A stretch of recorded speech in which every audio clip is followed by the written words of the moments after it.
চীনের পাবলিক লাইব্রেরিগুলোতে বই সাজানো, ফেরত নেওয়া আর শেয়ার করার কাজ এখন বদলে গেছে। বই প্রসেসিংয়ে এসেছে আর্টিফিশিয়াল ইন্টেলিজেন্স বা এআই প্রযুক্তি।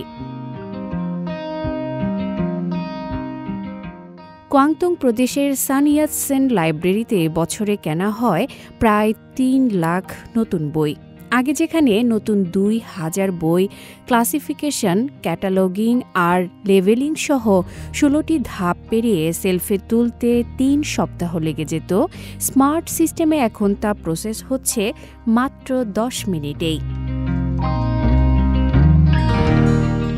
চচিয়াং লাইব্রেরিতে বসেছে নতুন intelligent return and sorting system. Front and মেশিনে বই ফেরত দিলে সেটি দ্রুত বই চিহ্নিত করে স্বয়ংক্রিয়ভাবে নির্দিষ্ট ঝুড়িতে পাঠিয়ে দেয়।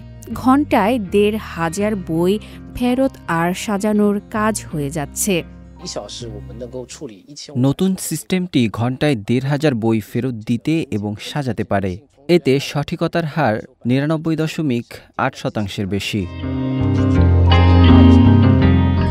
এদিকে বেইজিংয়ের ন্যাশনাল লাইব্রেরি তৈরি করছে এমন এক অনলাইন সিস্টেম যাতে দেশের সব পাবলিক লাইব্রেরিকে এক প্ল্যাটফর্মে যুক্ত করে বই ভাগাভাগি করা যাচ্ছে সহজে।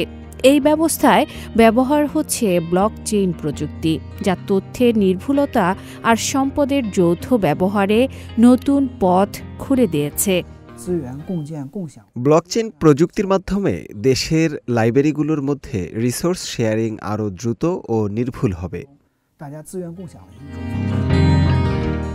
বই পড়ায় নতুন প্রযুক্তির এই ব্যবহার শুধু সময়ই বাঁচাচ্ছে না, পাঠকরাও পাচ্ছে আরও উন্নত সেবা। এতে করে একদিকে যেমন লাইব্রেরি হয়ে উঠেছে আকর্ষণীয় স্থান, তেমনি বইয়ের প্রতি আগ্রহী হয়ে উঠছে নতুন প্রজন্ম। আফরিন মিম, CMG বাংলা।